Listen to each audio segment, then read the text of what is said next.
On sait aujourd'hui maintenant, avec le développement de la psychologie évolutive, que les pressions sélectives qui se sont appliquées sur les hommes et les femmes depuis des millions d'années n'ont pas été les mêmes.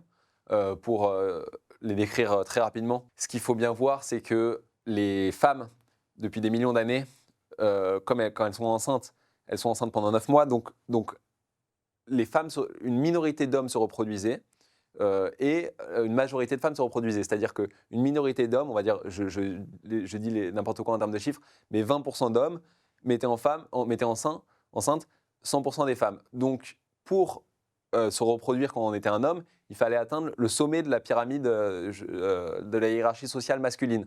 Donc, la prise de risque chez les hommes a été beaucoup plus sélectionnée parce que il était rentable d'un point de vue génétique de jouer à qui tout double, de prendre des risques, de partir à l'aventure pour essayer de s'élever au sommet de la pyramide des hommes, parce que sinon, on ne se reproduisait pas. Chez les femmes, c'est un peu l'inverse. Donc c'est pour ça qu'aujourd'hui, les hommes sont plus preneurs de risques, c'est pour ça qu'à l'âge de 20 ans, les hommes meurent plus dans des sports extrêmes, etc.